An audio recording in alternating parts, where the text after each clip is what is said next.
Hare Krishna, dear friends, dear subscribers. I'm going to speak in this video about my experience of being mother in Vrindavan and being mother for the first time, and different things that has changed in my life, and sharing the tips which makes my motherhood successful. Because I honestly think that so far my baby is 4 months old and I'm feeling quite successful in this role. Of course, we will see how it's going further, but for now, my spiritual life, my physical, energetical level is, I would say, better than before I got this baby. Because usually people think that having a child is lots of problem, lots of headache, stress, and no spiritual life, no japa, and so on, or other things, whatever. But I'm sure that everything depends on our mentality, what and how we think, how we visualize our experience. And before giving birth, being pregnant, I visualized my motherhood as a positive experience, as something that gives me more benefits rather than taking out from me energy, peace, and other resources. So my friend, she encouraged me to make this video. She asked certain questions about how I'm feeling now, how I'm doing my sadhana, is it possible to go deep in spiritual practice while being a mother or having a little child or little baby. So I want to answer these questions and share my experience. Maybe for someone it will be useful, because while having little baby and taking care of her, baby Indra, I have realized that I am able to do quite a lot of things in spiritual practice, in daily life, like doing my duties as a wife. So in my spiritual practice, I would say there was no change to decreasing, but it is increasing in a positive way. So because I'm trying to wake up early and go to bed early, which is more important, to try to go to bed early, that baby adjusts to my clock. I don't adjust to her schedule. I'm kind of living my life. I'm having my goal. My goal is to wake up early, as early as possible, to do Mangalarati. Even if it's not 4:30 a.m., it's my Mangalarati is around 6 a.m., but I'm trying to make it. And to wake up at 6 a.m. For me, it's enough to go to bed at 11 o'clock, and sometimes earlier, it depends. So what I can do during my day, that just not to impress, but at least I will mention what I can do during the week. It's a daily reading Srimad Bhagavatam, daily, of course, 16 rounds. Mangalarati and Gaurarati, it's not very stable, but it happens quite often. Then I have my Hindi classes. I used to have classes on singing, vocal classes, but now I just having a break. But still, my baby was like 1 or 2 months, and I was keeping on my vocal classes until I got sick with my throat. Now, I had my small break. And also Japa school, I'm attending Japa school. Once a week we have gatherings online. So all these classes, Hindi, vocal class, Japa school, Srimad Bhagavatam reading, happens online. So it's very convenient, because these days we can take care of, do our family routines, take care of the baby, and still be possible to be socially active. So yeah, and also, of course, we do seva sometimes, not that often. I'm not involved in the seva as much as before, but still. And at home, I clean the house, wash the dishes. We don't hire any person to come and help with this. I'm doing this by myself. But my husband helps me to sit with the baby sometimes when I'm a little bit busy. Even now, when I'm making this video, he takes care of Indra.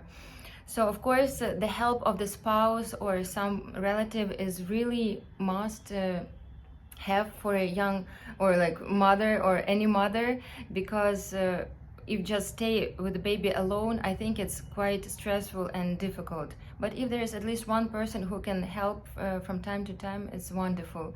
So I'm lucky um, in this aspect that my mom, she came before and she did some help, and my husband, he helped. And actually, when I was getting married, but then when I met my husband, that was important thing that I noticed, that he has flexible schedule. He is not the office worker who works from the morning till night, and he is busy, very busy with his job. My husband is busy, of course. He is doing seva, he is doing kirtans, he is making his projects, making movies about Vrindavan, but still he has gaps in his schedule and he can help me. And so that's very nice thing that when if considering yeah, whatever. What else I would like to say? I'm feeling now more energetic than before. I think that given birth motivated me to do sports, to do running more frequently, do yoga. I do little sessions. I can go outside for 15 minutes and run around my like apartment and like around the house. It's like maybe 2 rounds is like 1 kilometer, but it feels good, it feels refreshing, gives more energy. And doing yoga, like I have online classes on the YouTube. There are small sessions, 10, 15, 20-minute sessions, which boost the energy, gives the strength to the body. And now 4 months, I don't even believe that 4 months ago I was pregnant, I gave birth, I was quite weak because I had I had typhoid before giving birth. I had that yellow skin thing. Yeah, after birth there is some there were issues, my health issues, which I recovered quite fast because drinking a lot of water, having lots of fresh fruits and vegetables. I'm trying not only cooked, fried and boiled stuffs, so I'm trying to consume more fresh foodstuffs. I know that in other, like in West, like not Western, but northern countries, northern parts, sometimes it's not so available, but nowadays it's available.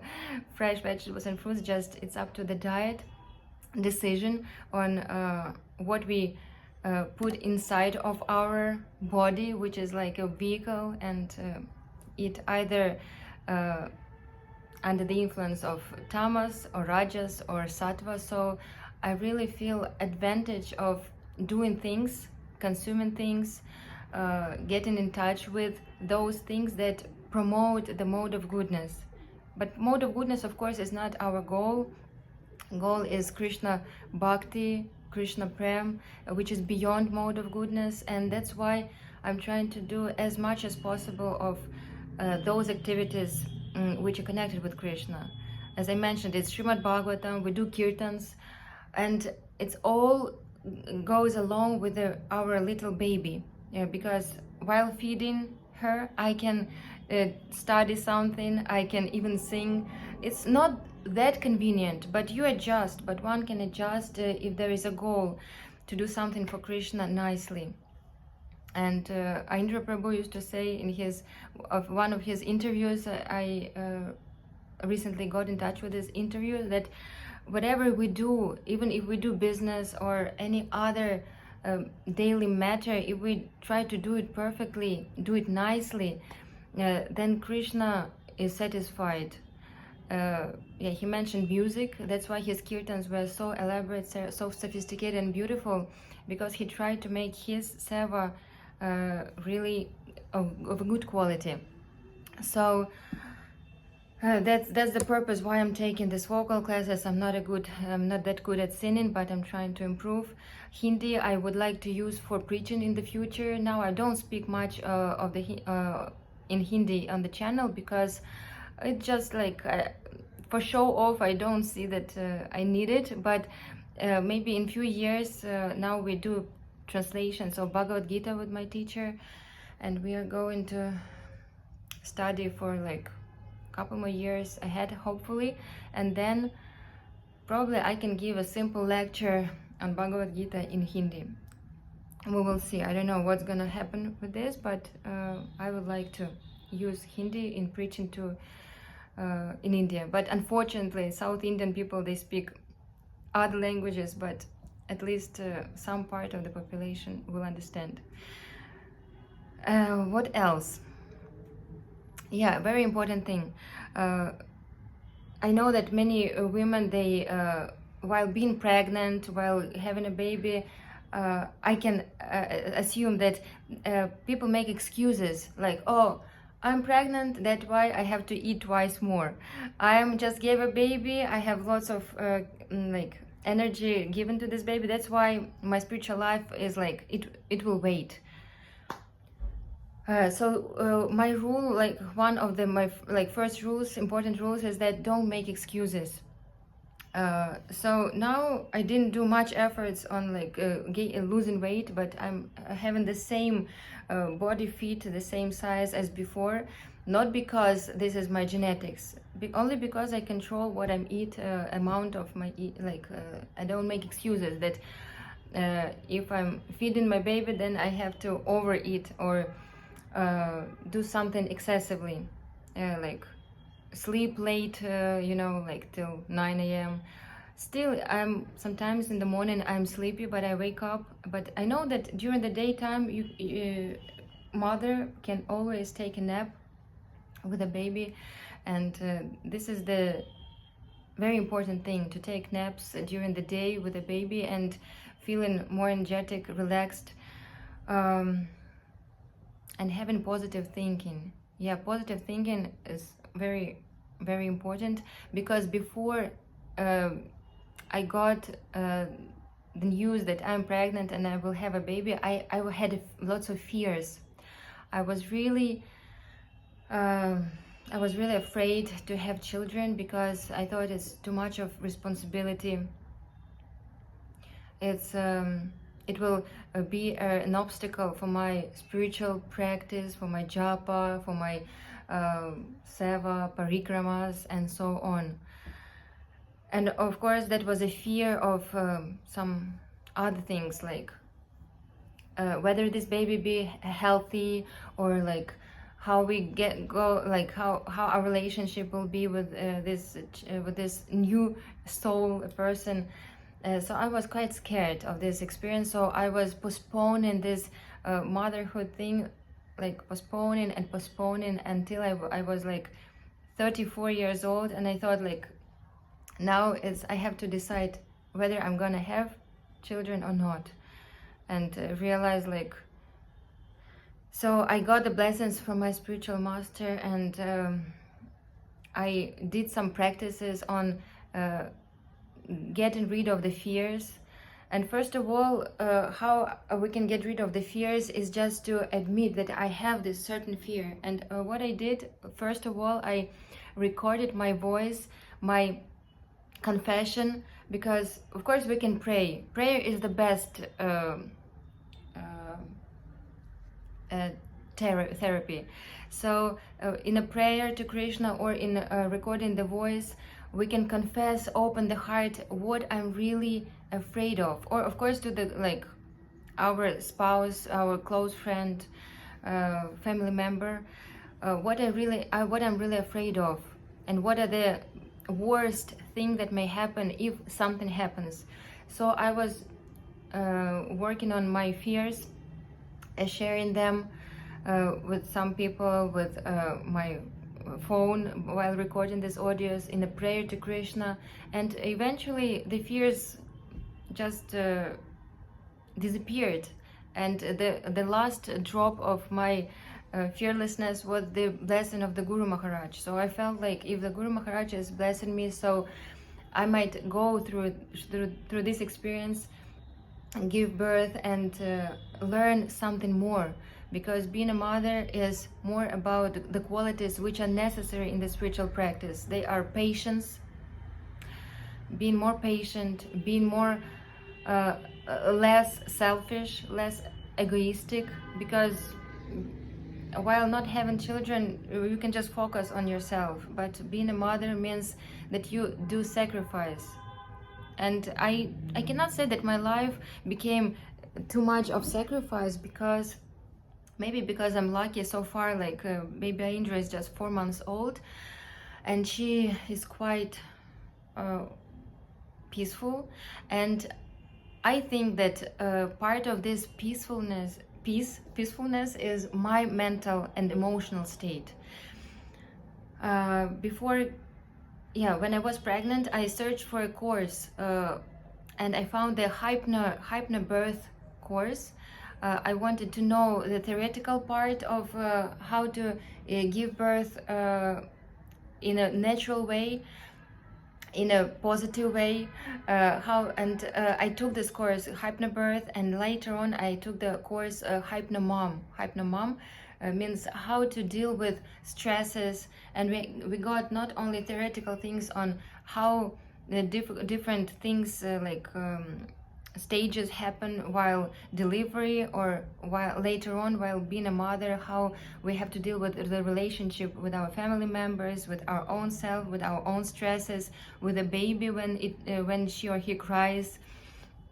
So those meditations which I did, and those knowledge which I got, I'm really grateful for it, because I could just keep it and think, oh, I'm doing bhakti, Krishna helps me, and I will do everything perfectly.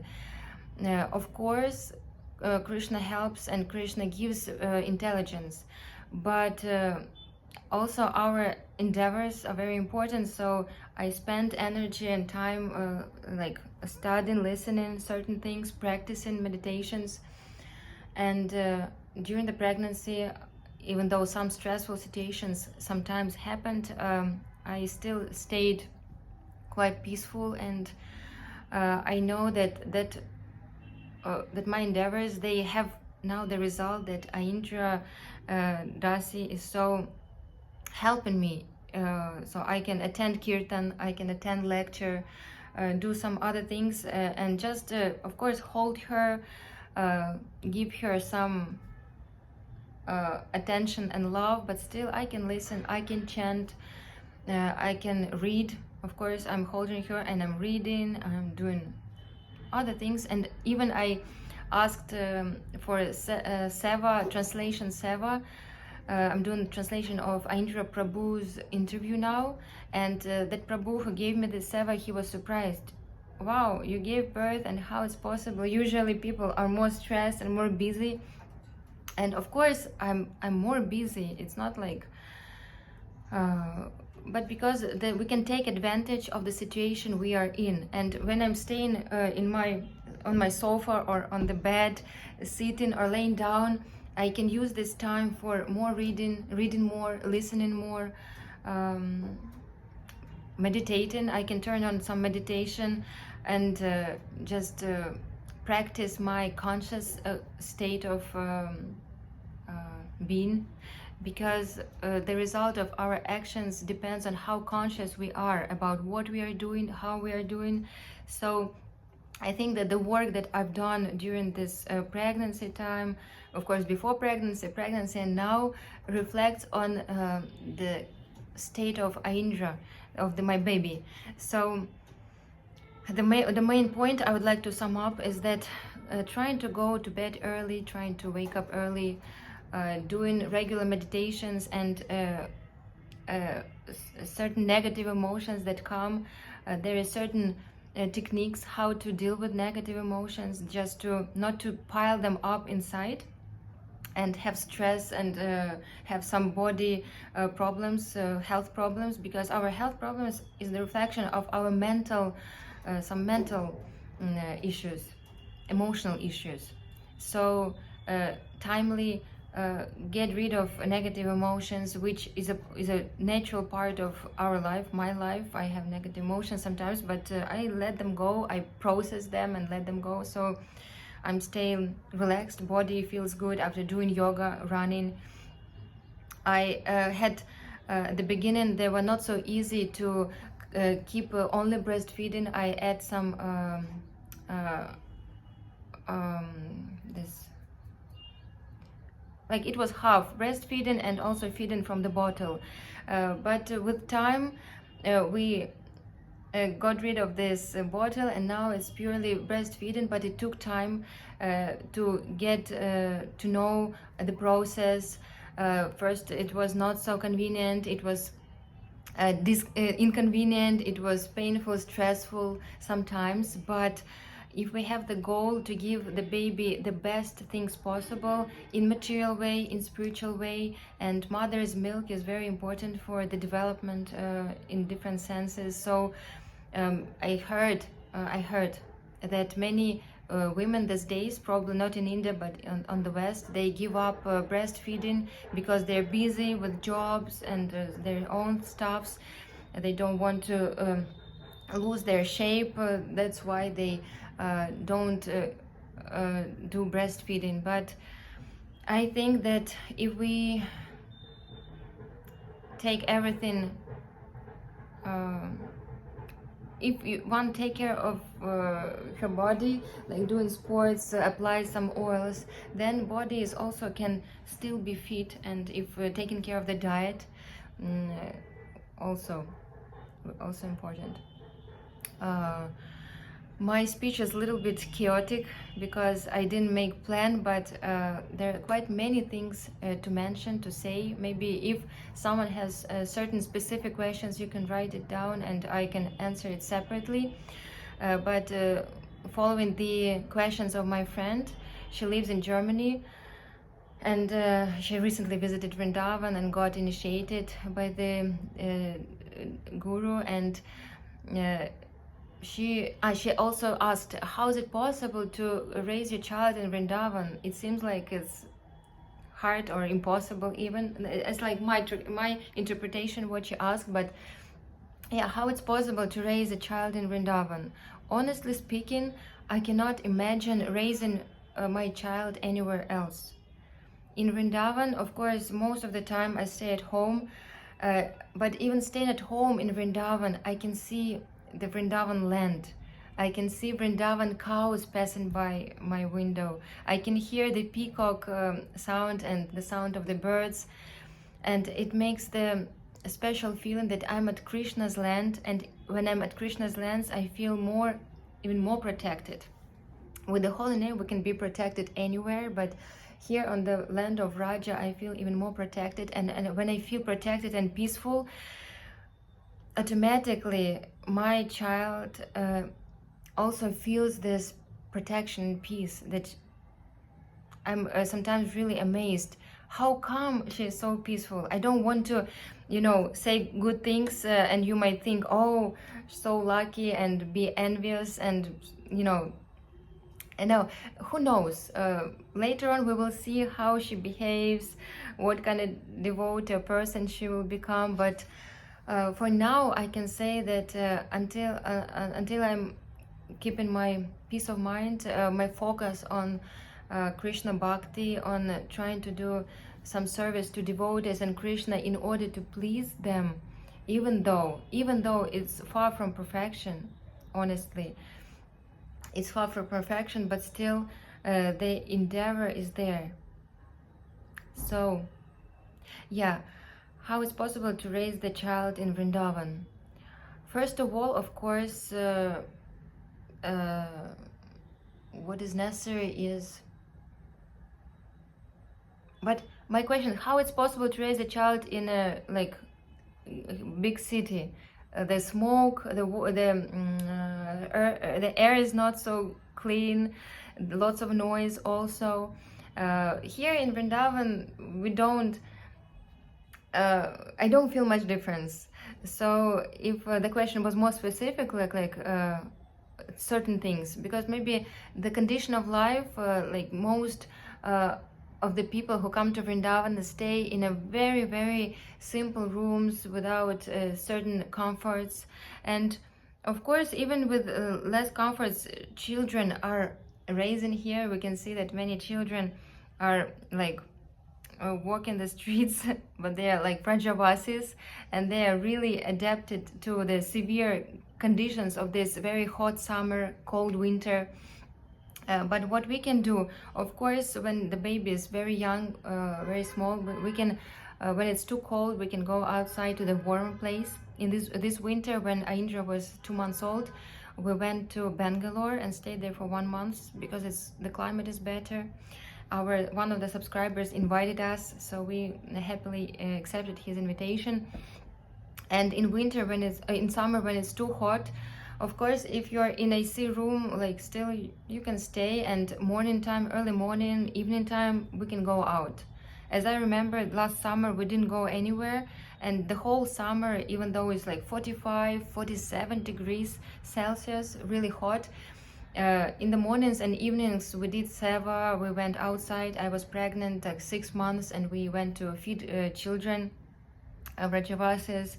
It was not so convenient, of course, not so comfortable, but these austerities that we might do, they make us stronger. They please Krishna eventually, and if we please Krishna, then we have more energy to tolerate all these difficulties. And for 5 years in Vrindavan now, I think I adapted also to the climate conditions, because before I used to have more headaches because of the heat, and now I'm feeling better because my body is getting adapted to the local food, local water, local environment. So yeah, for me it's more convenient and possible to raise children here in Vrindavan rather than other place, even in Delhi. Even though there are hospitals, medicine, like medical level of the medicine may be a little bit better than here, but here also I saw in the internet there are nicely equipped hospitals here in Vrindavan, but I chose a very simple hospital because it is kind of I got the recommendation from many Russian speaking Matajis who gave birth here in Vrindavan. They went to this hospital, and that's why I kind of trusted, and I talked to the doctor, and it felt like we understand each other. So that's why even though the walls, the condition was really simple, but the treatment was not quite nice, and I gave birth there. And if I give birth again, I would go to the same hospital. I think that's a nice criteria of my positive experience. Even though during the process of delivery, of course, it's not so easy, but after 1 month, I think the God created it in this way that mothers forgot negative things and saw only positive in giving birth to a child, because it's the essence of life to give life to some other jivas, other people. But our goal is not only to give birth to a new jiva, but to give Krishna consciousness. But one Mataji recently asked me how, please give me advice on how to raise a devotee. I'm pregnant, she said, I'm pregnant, 3rd month, and I want to give birth in the Bharat, but my husband wants her to give birth in Canada. And what I can say, whatever you give birth, most important thing is our consciousness. And to be in the right consciousness, we have to do our sadhana, our practice as perfectly as possible, as much as possible. Because Krishna, he really appreciates our endeavors.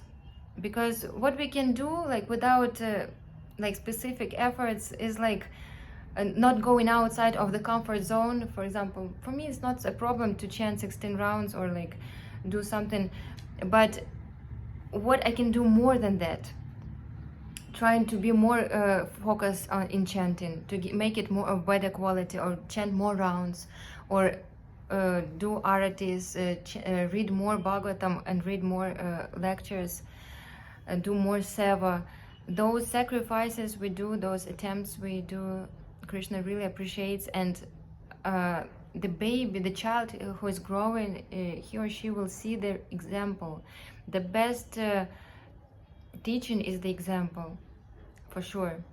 I'm sure in that. That's why I'm trying my best in how to become a devotee. I admit that I'm not a devotee yet, and my realizations most important realizations are that when I gave birth, I had difficulties. I was sick for a certain time. I had really weak body. There were some challenges, of course, and my faith in Kṛṣṇa didn't. I cannot say that I stopped believing in Kṛṣṇa, but